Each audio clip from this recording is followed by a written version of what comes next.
La détermination du groupe sanguin consiste à rechercher la présence de certains antigènes à la surface des globules rouges, appelés les agglutinogènes.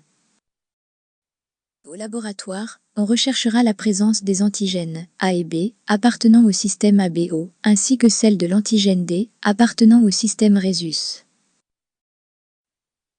Concernant le système ABO, une personne peut être soit du groupe A, du groupe B, du groupe AB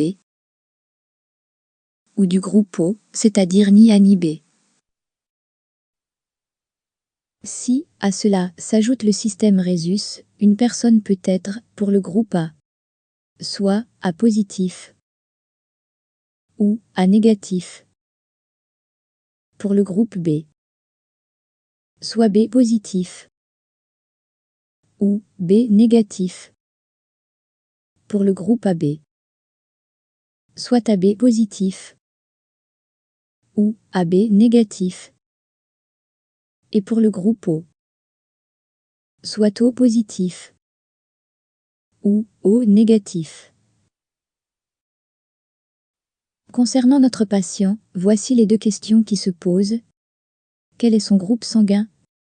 Comment faut-il procéder au laboratoire pour le connaître? La détermination du groupe sanguin est une technique simple, fréquemment réalisée au laboratoire, après avoir pris soin d'effectuer un prélèvement sanguin auprès du patient. Le sang ainsi prélevé permettra la réalisation d'une série de tests sur un support adéquat, comme une plaquette dans laquelle des puits sont formés. Quelques gouttes de sang du patient sont déposées dans un puits. Classiquement, le support contient 3 puits, nécessitant donc 3 dépôts consécutifs.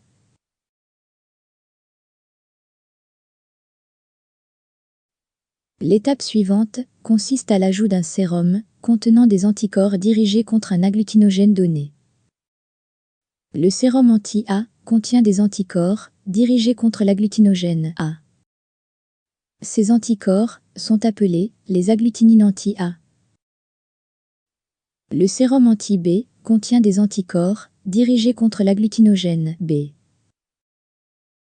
Ces anticorps sont appelés les agglutinines anti-B. Le sérum anti-D contient des anticorps dirigés contre l'agglutinogène D. Ces anticorps sont appelés les agglutinines anti-D ou anti-Rhésus. Pour chacun des 3 puits, une annotation est portée afin de préciser quel type de sérum y sera ajouté. Quelques gouttes de sérum sont ajoutées dans chacun des 3 puits.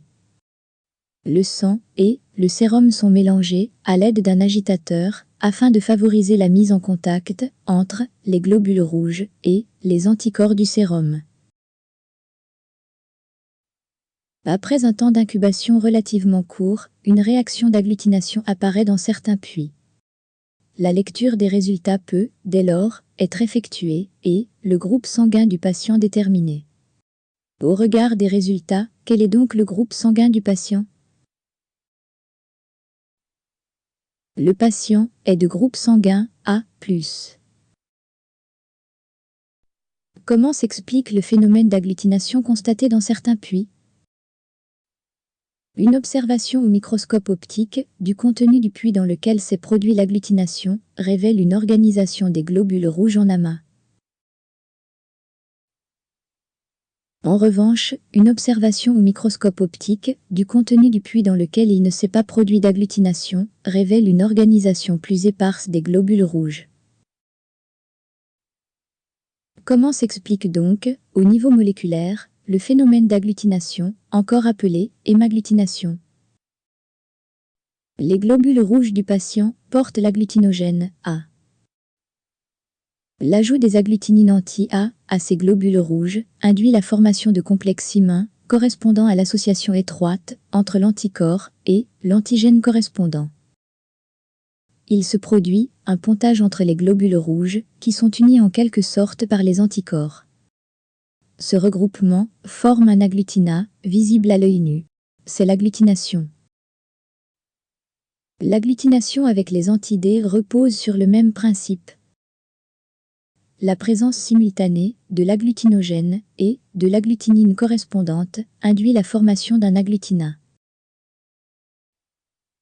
A contrario, l'absence d'agglutination indique l'absence de l'agglutinogène recherché. Pour les autres groupes sanguins, les tableaux suivants présentent les résultats des tests de détermination attendus. Ces tests de groupage se basent sur le principe de l'agglutination et se caractérisent par une lecture directe.